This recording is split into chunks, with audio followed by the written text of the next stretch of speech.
हे विठ्ठला, तू आम्हाला दर्शन दिले, मी धन्य झाले. विठ्ठल विठ्ठल विठ्ठला, हरी विठ्ठला, ओम विठ्ठला.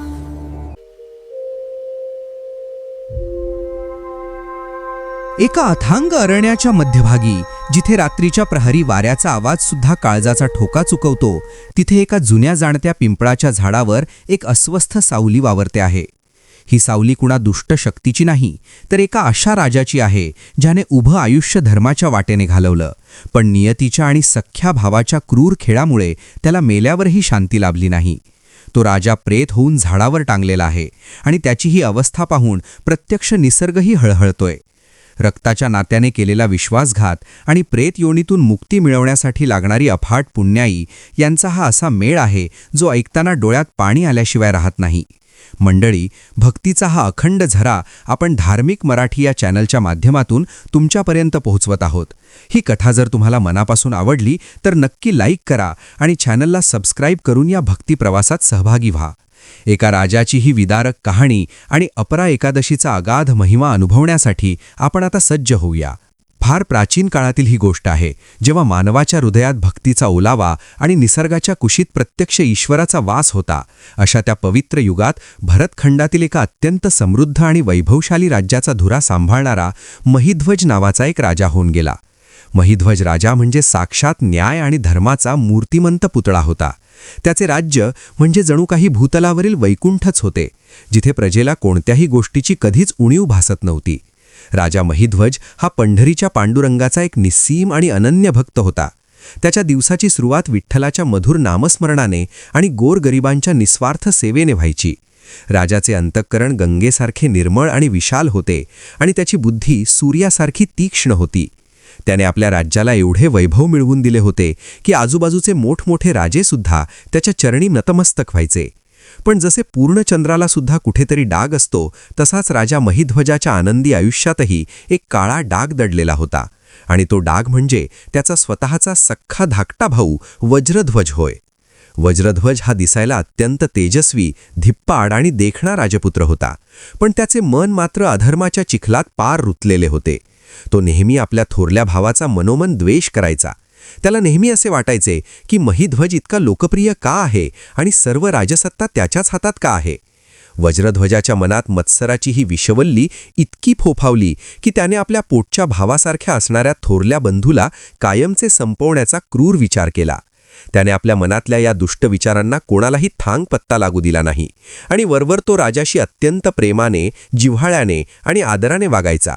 पण आतून मात्र तो एखाद्या विषारी कालसर्पासारखा योग्य संधीची वाट पाहत दबा धरून बसला होता. एके दिवशी राजा महिध्वज शिकारीच्या निमित्ताने अरण्यात गेला होता. राजाला वाटले की आपला भाऊ आपल्या सोबत आहे तर घाबरण्याचे काहीच कारण नाही, पण वज्रध्वजाच्या मनात काहीतरी वेगळंच काळेबेरे चालले होते.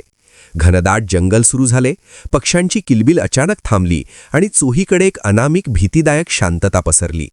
राजा आपल्या घोड्यावरून उतरून एका झुळझुळणाऱ्या ओढ्यापाशी पाणी पिण्यासाठी वाकला, आणि हीच ती वेळ होती जेव्हा रक्ताच्या नात्याने आपला खरा भीषण रंग दाखवला.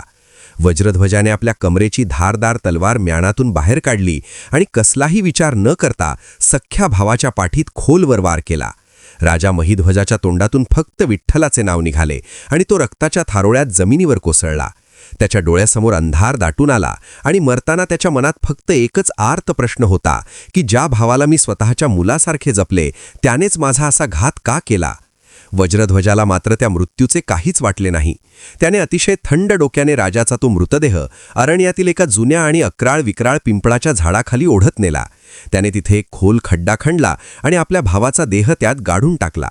शास्त्रानुसार ज्याच्यावर योग्य अंत्यविधी होत नाहीत आणि ज्याचा असा अकाली आणि हिंसक मृत्यू होतो, त्या आत्म्याला सहजासहजी मुक्ती मिळत नाही. राजा महिध्वजाच्या बाबतीतही तेच घडले. त्याचा देह तर मातीत विरळला, पण त्याचा जीव मात्र त्या पिंपळाच्या झाडाभोवती अतृप्त होऊन अडकून पडला. राजाचा आत्मा आता प्रेत योनीत शिरला होता आणि त्याचे स्वरूप अतिशय भयानक झाले होते. त्याचे डोळे धगधगत्या निखाऱ्यासारखे लाल झाले होते, शरीराचा रंग जळालेल्या लाकडासारखा काळा पडला होता आणि आवाज एखाद्या फाटलेल्या नगाऱ्यासारखा कर्कश झाला होता. तो राजा, जो कधी काळी मखमलीच्या गादीवर झोपायचा, तो आता त्या पिंपळाच्या झाडावर उलटं लटकून आपल्या नशिबाला दोष देत होता. त्याला भूक लागायची, पण काही खाता येत नव्हते. तहान लागायची, पण पाणी ओठांना लागत नव्हते. त्याला प्रेत योनीच्या त्या भयंकर नरक यातना भोगाव्या लागत होत्या आणि त्याचे दुःख असे होते की तो कोणाला सांगूही शकत नव्हता. रात्रीच्या प्रहरी जेव्हा वारा सुई सुई करून वाहायचा, तेव्हा राजा महिध्वजाचा तो प्रेत आत्मा मोठ्याने टाहो फोवायचा, ज्याला ऐकून आजूबाजूचे पशु आणि पक्षीसुद्धा ते जंगल सोडून लांब पळून जायचे. त्या अरण्यात तो कुणीही पाऊल ठेवायची हिंमत करत नसे. लोकांमध्ये चर्चा सुरू झाली की त्या झाडावर एक महाबलिष्ठ आणि दुःखी प्रेत राहते, जो कोणालाही तिथे फिरू देत नाही. राजा महिध्वजाच्या मनात आता फक्त पश्चात्ताप, वेदना आणि आठवणी उरल्या होत्या. त्याला आपल्या भावाचा राग येत नव्हता, तर स्वतःच्या अगतिकतेची चीड येत होती. त्याला वाटायचे की हे पांडुरंगा, मी इतकी तुझी भक्ती केली, मग माझ्या नशिबात हे असे भयानक मरण आणि ही नरकयोनी का आली? कित्येक वर्ष उलटून गेली, ऋतू आले आणि गेले, पण राजाची ती अवस्था मात्र बदलली नाही. तो पिंपळाचा वृक्ष आता राजाच्या असीम दुःखाचा एकमेव साक्ष बनला होता. झाडाच्या फांद्यांवर बसून तो प्रेतात्मा आपल्या जुन्या सुखद स्मृतींमध्ये रमायचा, पण लगेच वास्तवाचे तप्त चटके त्याला जाणीव करून द्यायच्या की तो आता माणूस उरलेला नाही. तो फक्त एक सावली आहे, जिचा कोणालाही स्पर्श होऊ शकत नाही आणि ज्याला कोणीही पाहू शकत नाही. अशा रीतीने तो राजा तिथे कित्येक काळ अडकून पडला होता आणि त्याच्या मुक्तीचा कोणताही मार्ग त्याला दिसत नव्हता. पण म्हणतात ना की जेव्हा पापाचा घडा पूर्ण भरतो आणि पुण्याचा एखादा छोटासा अंश शिल्लक असतो, तेव्हा देव स्वतः भक्ताचा हात धरण्यासाठी येतो. राजा महिध्वजाच्या पुण्याचे फळ आता त्याला मिळणार होते, कारण त्या अरण्यातून एका थोर ऋषींचे आगमन होणार होते. धौम्य ऋषी, जे आपल्या तपोबलाने आणि करुणेने प्रसिद्ध होते. ते एकदा भ्रमण करत असताना याच अरण्याच्या दिशेने आले. त्यांना त्या परिसरातील अस्वस्थता जाणवू लागली. वातावरणात एक जडत्व होते, जे त्यांना सांगत होते की इथे कोणीतरी पीडित आत्मा मदतीसाठी आसुसलेला आहे. ऋषींनी आपल्या दिव्य दृष्टीने पाहिले, तेव्हा त्यांना पिंपळाच्या झाडावर लटकणारे ते विदारक प्रेत दिसले. राजा महिध्वजाचा तो आत्मा ऋषींना पाहून थबकला. त्याला वाटले की आज कोणीतरी आले आहे, जे कदाचित माझे दुःख समजून घेतील. धौम्य ऋषींनी जेव्हा त्या प्रेताकडे पाहिले, तेव्हा त्यांना त्याच्या चेहऱ्यावरचे तेज आणि डोळ्यातील कारुण्य दिसले. ऋषींनी विचार केला की हा सामान्य जीव नक्कीच नाही. याच्या चेहऱ्यावर राजाची कळा आहेत, पण हा या प्रेत योनीत कसा काय अडकला? धौम्य ऋषींनी आपल्या मंत्रबलाने राजाला बोलण्याची अनुमती दिली आणि राजाने रडत रडत आपली सर्व आपभीती ऋषींना सांगितली. राजाचा तो विलाप ऐकून ऋषींचे हृदय पाझरले. त्यांना वाटले की एका धर्मपरायण राजाची अशी अवस्था होणे हा धर्माचा अपमान आहे. ऋषींनी राजाला आश्वासन दिले की तू घाबरू नकोस. जरी तुझ्यावर संस्कार झाले नसले, तरी भगवंताच्या एका अशा व्रताचा महिमा आहे जो तुला यातून मुक्त करू शकतो. ऋषींनी आपल्या ज्ञानाने जाणले की आता लवकरच अपरा एकादशी येणार आहे आणि या एकादशीचे पुण्य जर राजाला मिळाले, तर तो या प्रेत योनीतून मुक्त होऊन स्वर्गात जाऊ शकतो.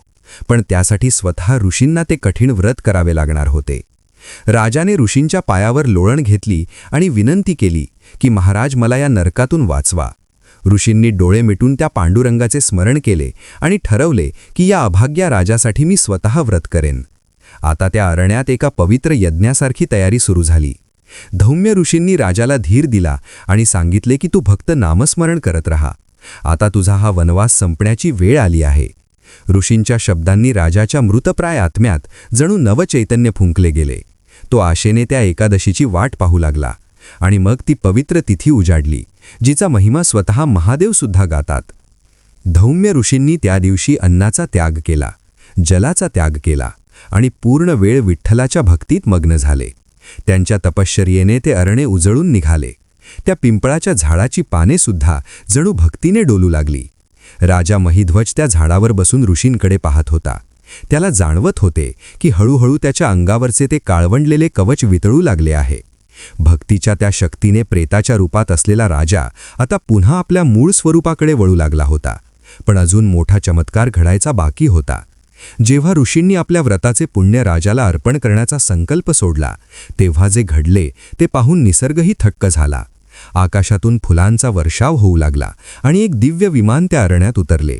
ऋषींनी दोन्ही हात जोडून देवाला वंदन केले आणि राजा महिध्वजाला त्या बंधनातून मुक्त होण्यासाठी हाक मारली. राजाच्या चेहऱ्यावर आता भीती नव्हती, तर एक विलक्षण शांती होती. त्यांनी ऋषींच्या चरणी नतमस्तक होऊन कृतज्ञता व्यक्त केली आणि मग जे घडले ते पुढच्या प्रवासाची नांदी होती. धौम्य ऋषींनी जेव्हा संकल्पाचे पाणी सोडले तेव्हा संपूर्ण अरण्यात एक दैवी सुगंध दरवळू लागला. राजा महिध्वजाला आता स्वतःच्या शरीरात काहीतरी बदल होत असल्याचे जाणवू लागले. त्याचे ते भयावह आणि काळवंडलेले प्रेत शरीर आता हळूहळू निस्तेज होऊन त्यातून एक शुभ्र प्रकाश बाहेर पडू लागला होता. ऋषींनी आपल्या एकाग्र चित्ताने भगवंताचे ध्यान धरले आणि ते मनोमन विठ्ठलाला आळवू लागले की हे पंढरीनाथा, या राजाने तुझे उभं आयुष्य भक्तीत घालवले आहे. केवळ एका अपघातामुळे आणि विधिविहीन अंत्यामुळे तो या योनीत अडकला आहे. तर माझ्या या एकादशीच्या व्रताचे फळ तू याला अर्पण कर आणि याला मुक्ती दे. ऋषींच्या त्या निस्वार्थ प्रार्थनेने वैकुंठाचे दरवाजे जणू किलकिले झाले. अपरा एकादशीचे महत्त्व सांगताना ऋषींनी राजाला ऐकू जाईल अशा स्वरात सांगितले की जो कोणी हे व्रत करतो त्याच्या हातून घडलेली ब्रह्महत्या, परस्त्रीगमन, खोटी साक्ष देणे किंवा गुरूंचा अपमान करणे अशी महापापे सुद्धा भस्मसात होतात. राजा महिध्वजा, तू तर निष्पाप होतास. तुला तर तुझ्या सख्ख्या भावाने कपटाने मारले होते, त्यामुळे तुझा हा त्रास आता संपणार आहे. ऋषींनी त्या दिवशी अन्नाचा एक कणही ग्रहण केला नाही आणि पाण्याचा एक थेंबही घेतला नाही. त्यांचे हे कठोर तप पाहून राजाच्या डोळ्यांतून आनंदाश्रू वाहू लागले. त्याला आत्तापर्यंत कुणीही इतके प्रेम आणि करुणा दाखवली नव्हती. तो झाडावर बसून ऋषींच्या मुखातून निघणारे प्रत्येक नामस्मरण जणू पिऊ लागला होता. दुपार उलटली आणि सूर्याचे ऊन अंगाला चटके देऊ लागले. पण ऋषींच्या चेहऱ्यावर मात्र एक वेगळे स्टेज होते.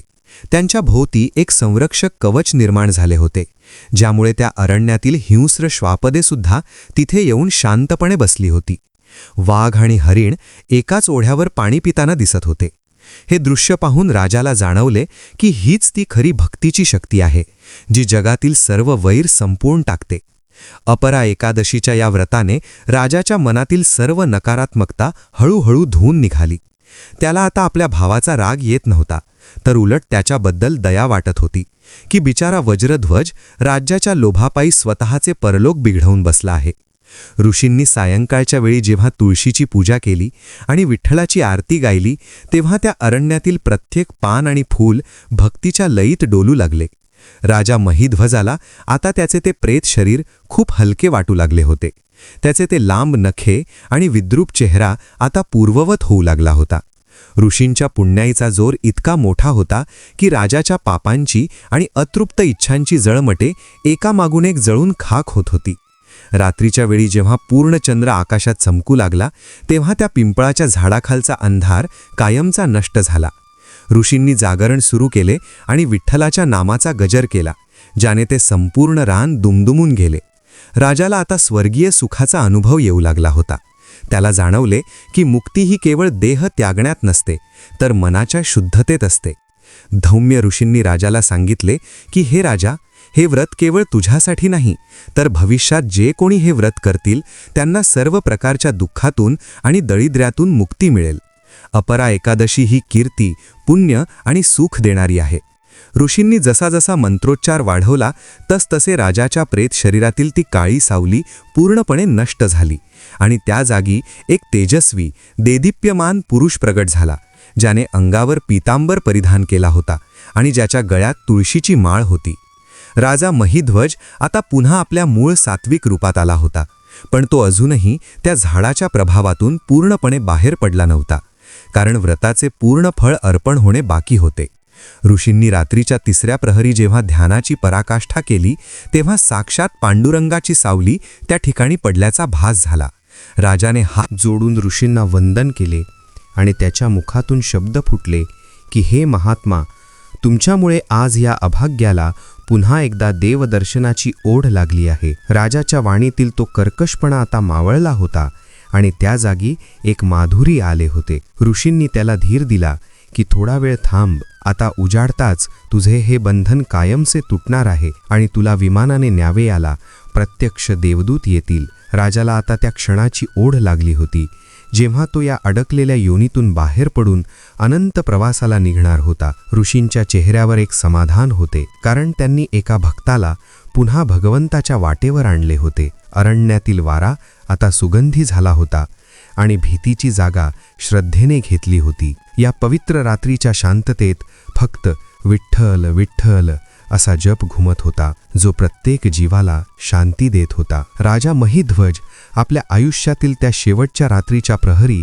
भगवंताच्या स्मरणात इतका तल्लीन झाला की त्याला आपण कुठे आहोत याचे भानही राहिले नाही. ऋषींनी त्याला सांगितले की हे राजा, आता तुझे चित्त स्थिर कर, कारण तुझ्या मुक्तीचा सोहळा आता जवळ आला आहे. पहाटेची वेळ झाली की मी माझे सर्व पुण्य तुला अर्पण करेन आणि मग तू मुक्त होशील. ही एकादशी केवळ एक तिथी नसून ती साक्षात ईश्वराची करुणा आहे, जी अज्ञानाच्या अंधारातून प्रकाशाकडे नेते. राजाने मनोमन विठ्ठलाची क्षमा मागितली आणि आपल्या भावासाठी सुद्धा प्रार्थना केली की त्यालाही सुबुद्धी लाभो. अशा प्रकारे त्या रात्रीचा प्रवास भक्तीच्या प्रकाशात पूर्ण झाला आणि आता शेवटच्या विधीची वेळ आली होती. धौम्य ऋषींनी आपल्या हातातील अर्घ्य तयार ठेवले होते आणि राजा महिध्वज पूर्ण श्रद्धेने त्या मुक्तीच्या क्षणाची वाट पाहत होता. निसर्गही स्तब्ध झाला होता, जणू काही एखादा मोठा चमत्कार घडणार आहे याची त्याला पूर्वकल्पना आली होती. ऋषींच्या अंगावरचे सात्विक तेज आता शिखरावर पोहोचले होते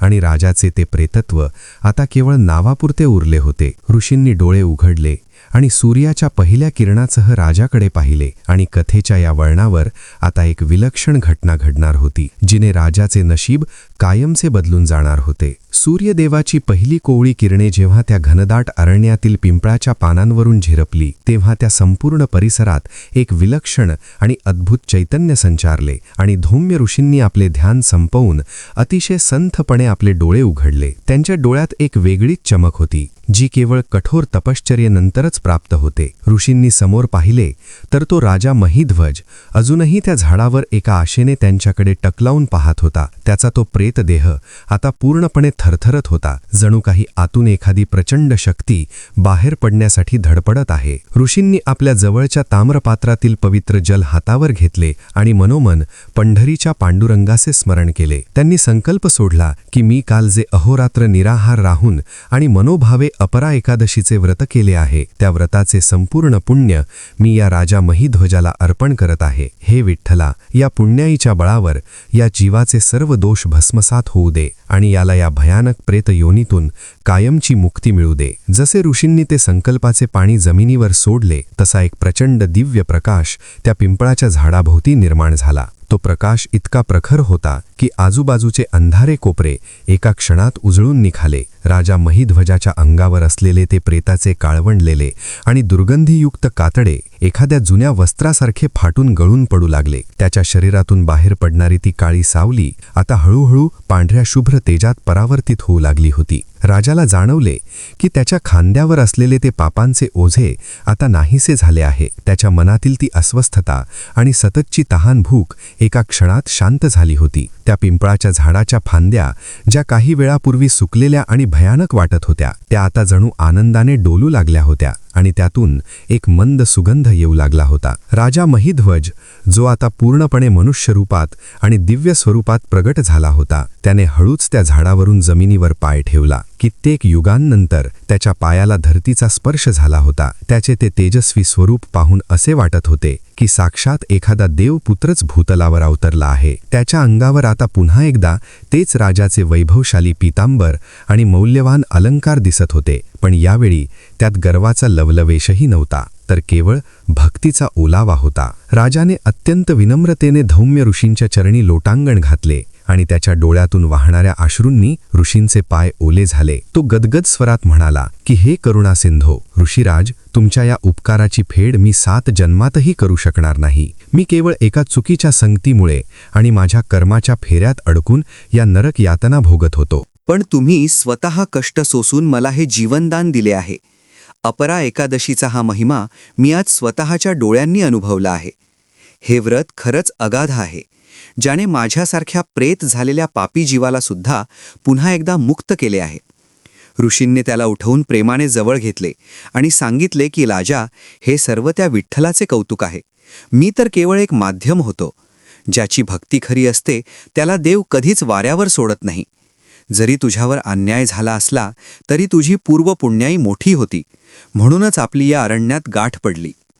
राजा महिध्वजाला आता स्वतःच्या आयुष्यातील त्या काळ्या रात्री आठवू लागल्या, जेव्हा तो भुकेने व्याकुळ होऊन या झाडावर रडायचा. पण आता त्याच्या हृदयात केवळ शांती होती.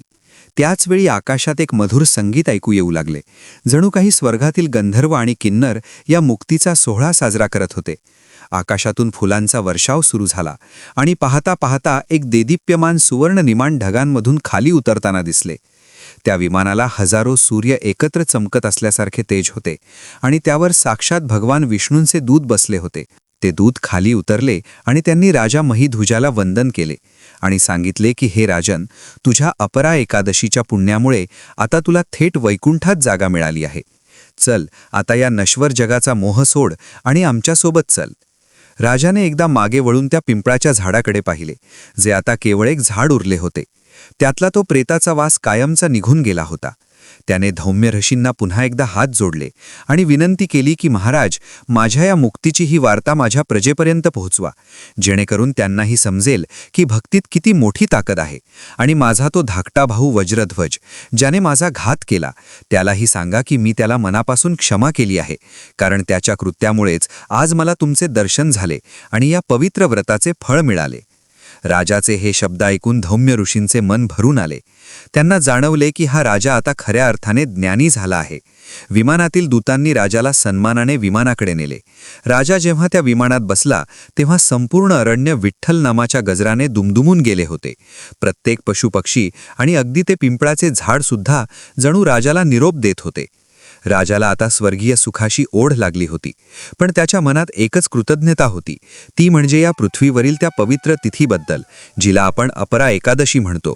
ऋषींनी आपले हात उंचावून राजाला आशीर्वाद दिला आणि ते विमान हळूहळू आकाशाच्या दिशेने झेपावू लागले. ढगांच्या आड जाईपर्यंत राजा महिध्वज हात जोडून ऋषींकडे आणि त्या पवित्र भूमीकडे पाहत होता. ऋषींनी त्या ठिकाणी उभे राहून पाहिले की एका आत्म्याचा उद्धार कसा झाला आहे. अपरा एकादशीने केवळ राजाला मुक्त केले नव्हते, तर त्या संपूर्ण अरण्यातील नकारात्मकता धुवून काढली होती. ऋषींनी विचार केला की मानवाच्या आयुष्यात कितीही संकटे आली किंवा त्याने कळत नकळत कितीही पापे केली, तरी जर त्याने श्रद्धेने या व्रताचा आश्रय घेतला तर त्याचा उद्धार निश्चित आहे.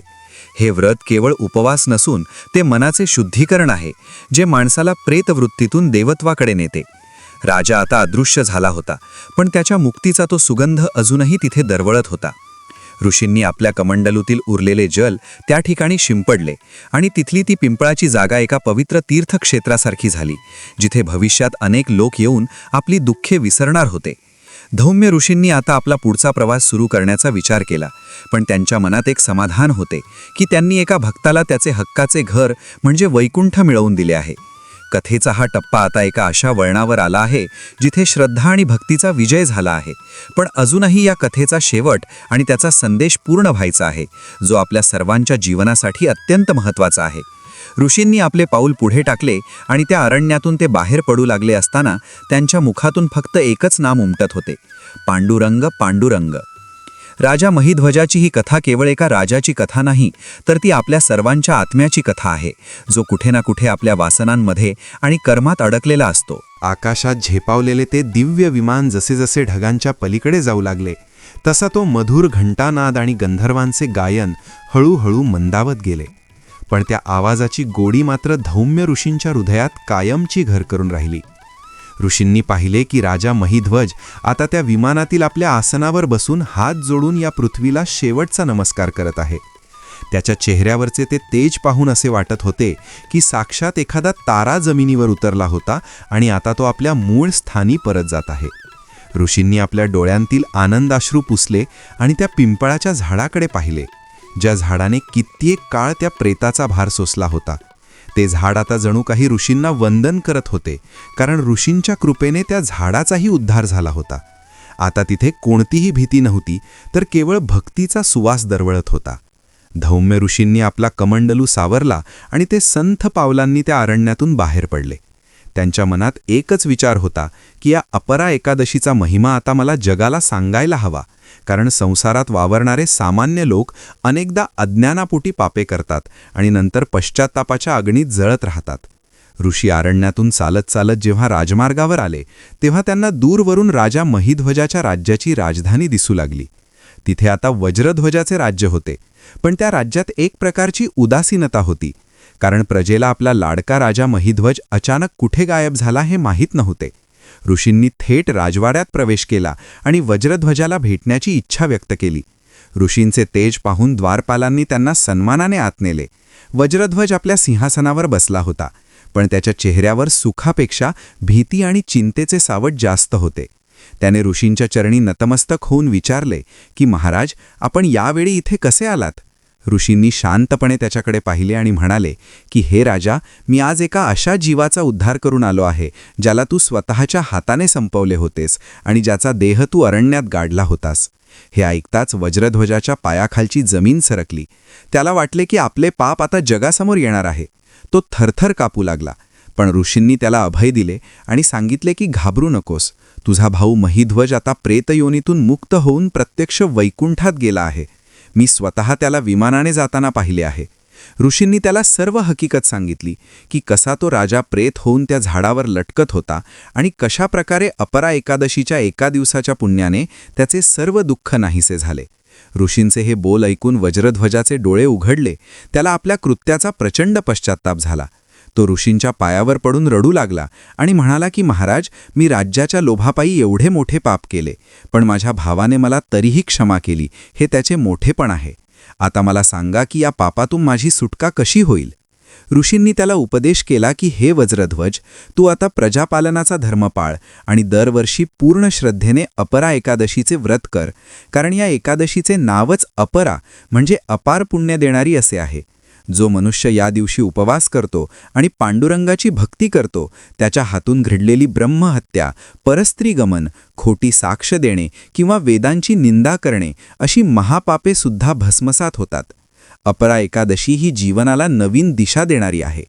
ऋषींच्या सांगण्यावरून वज्रध्वजाला शांती लाभली आणि त्याने त्याच क्षणापासून अधर्माचा त्याग करून भक्तीचा मार्ग स्वीकारला. धौम्य ऋषींनी संपूर्ण राज्याला या एकादशीचे महत्त्व समजावून सांगितले.